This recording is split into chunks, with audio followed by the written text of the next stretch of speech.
hayyuudhaa fi sayidoora dubbachuu dhufee isaan duratti assalamu alaykum warahmatullahi wabarakatuh. Warra amantii biraatiif ashamaa harka fuunee jirtu bakka jirtanitti nageenya rabbii isin faana jiraatu waan nagaa kooti galata rabbii jiraatanii akkasumas warroonni laayikii gootan sabskiraaybii gootan koomentii illee barreessitan hundi keessan iyyuu galatoomaa ulfaadhaa isiniin jechuun barbaada. Warri laayikii isin goone koomentii isin barreessine akkasumatti viidiyoo koo daawwattanii baatanii hedduu tokko galatoomaa ulfaadhaa isiniin jechuun barbaada.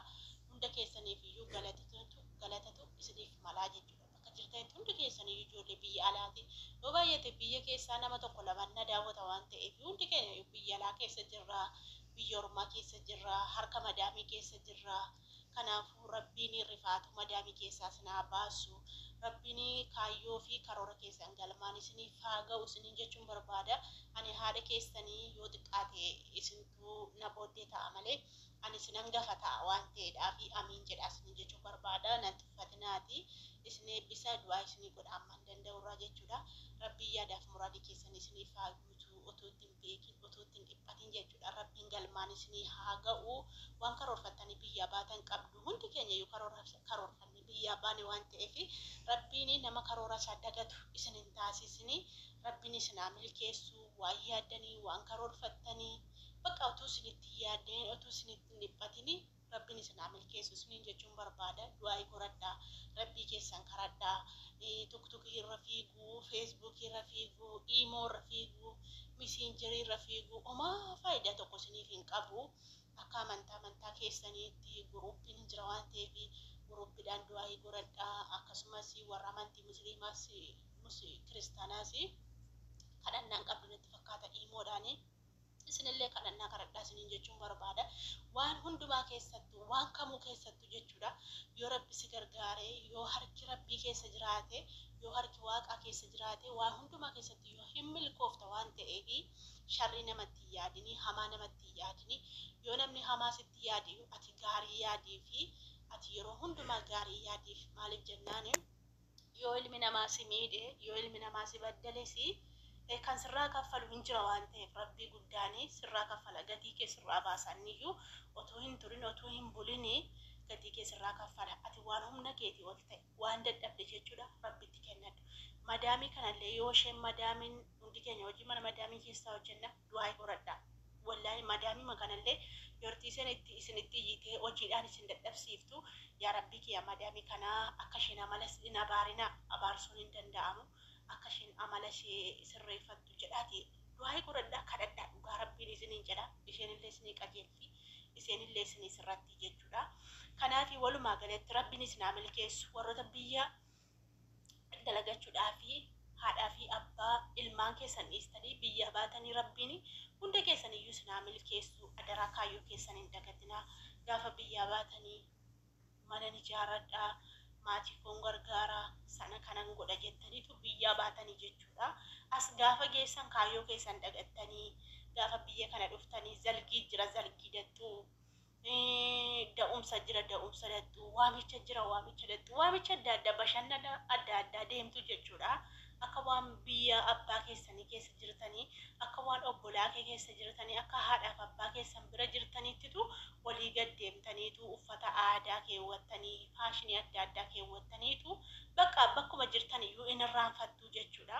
Maallaqa keessan baastanii walii gad deemtu maallaqa keessan baastaniitu damoosa seejjii irratti fudhattanii ji'a tokkotti daladdanii baatu jechuudha. Ji'a tokko immoo achitti xabgootanii mana ijaasaatti xabgootanii immoo deebitanii dhuftanii immoo hojii hojjettu jechuudha. Kuni kaayyoo keessan dagachuu yookaan immoo kaayyoo keessan irraanfachuudha waan ta'eef nama kaayyoo isaa dagatu rabbiin isin hin taasisu. Waaqni keessan amantii kamiyyuu qabaadhaatii waan itti amantan sana kadhadhaatii isiniif milkeessa hundi keessan iyyuu jechuudha. Wallahi isiniif milkeessa rabbiin bakka birri keessan olii gadi hin facaasinaa faashinii bituu waan illee bituu kana isin hin barbaachisu jechuudha. Kaayyoo keessan bakka kaayyoo keessan waan ta'e nan godhadha jettanii biyyaa baatanii jechuudha. Dhugaa rabbi ana margiin mana kana dhufee waggaa 6 deema. Mana kana bicha ergiin dhufee waggaa 6 deemaa jechuudha. Obbolaa qaba bar magaalaa Riyaadii keessa obbolaa 3-4 taanii as turre nuti. 4 keessa tokko biyya galtee jirti. Tokko immoo amma galuuf jetti. Tokko immoo hin jirti hin galtuu jechuudha. Hin galu jetti abbaan manaa si as jiraata saniif isheen hin galtuu jechuudha.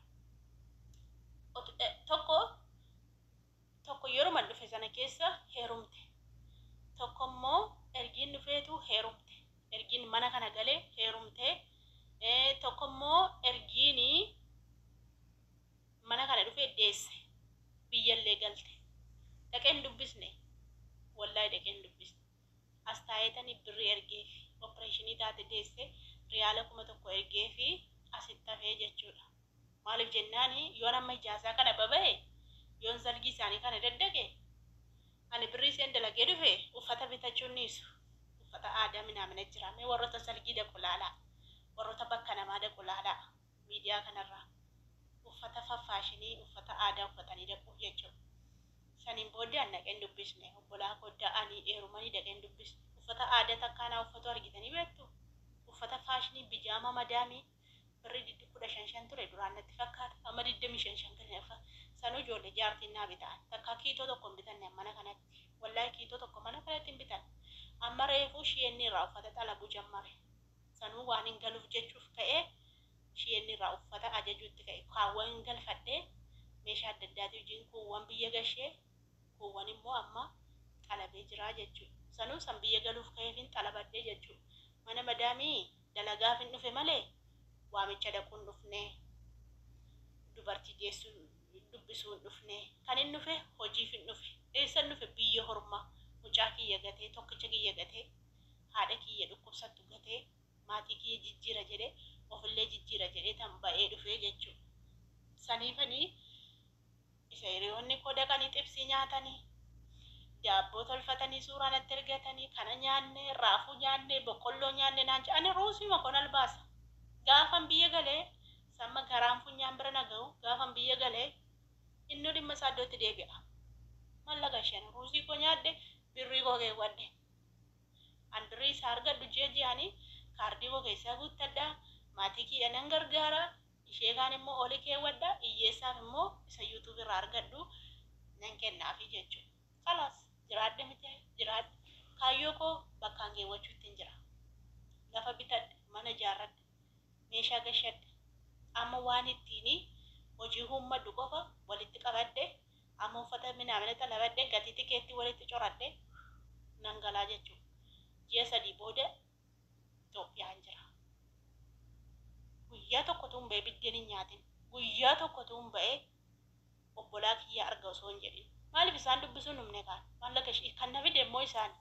Kan na fide isaanii viizaa mataa kiyyaatiin dhufe isaantu viizaa naa ergee ittiin dhufe jechuudha. Akkam barbaade bee akkam barbaade galuu nan danda'a. Garuu hin deemu. Maal abbaa ta'e hojiif hin dhufe. Kanaafi ayyuurraan dubbadhadhee oduu kiyya dheeressee silaa oduu natti buusaa akkasiin barumsa irraa barattaniif akka kiyya akka taatanii hojjettaniif dhugaa rabbii akka kiyya taa hojii kan bashannantus biyya keetti doogayii namaa dhaquu ta'e waamicha dhaquu ta'e zalgii riyaa keetii zalgii obboleettii keetii da'umsa maal ta'e uffattee dhiqattee babbareeddee biyya kee keessatti biyyi nagaa ta'e jennaan biyya kee keessatti uffattee dhiqattee deemtee sirraa bareeda. Asitti biyya ormaa keessa teessee mucaan kee achi taa'a. Haati kee achi jirti. Waan mucaan kee nyaatu hin beektu, waan haati kee nyaatu hin beektu, atas keessaa bashannantaa jechuudha. Ani mangoo tokkitti mangoo riyaala tokko bitanii yoo dhugee mucaa kiyya garaan na dhukkuba. Yoo nyaata gaarii nyaadhee mammaan koo nyaachaa jirti laata. Mamma kana bitattee taa kana bitadhu mee jedhaan ishinaan jettu malee irratti cuggaaraan na dhukkubseetti. Dhugaa rabbii garaan na gubata. Ijoolleen tokko as keessa deemtee nyaata adda addaa nyaattee dhugaatii adda addaa dhugdu jechuudha. Ani sabiyyaan taayaa ruuzii makoo makaroonaa koo ruuzii. Otuun makaroonaa koo ruuzii godhuutu silkiin na duraa lafa dhoofteetu sila wayitti hirkifadheen jira. Gudiin ta'e dhugaa rabbii harka lafa dhooftee silkiini. Akkasii ijoollee keenya ani waa'ee ayyuu haasa'uu dhufee dubbiin harkaa dheeratte guyyaa biraa haasaa rakkoon qabu. Kanaafiyyuu jajjabaadhaa isiniin jechuun barbaada bakka jirteetti fayyaa nagaa ta'aa nagaan turaa galatoomaa isiniin jechuu barbaada.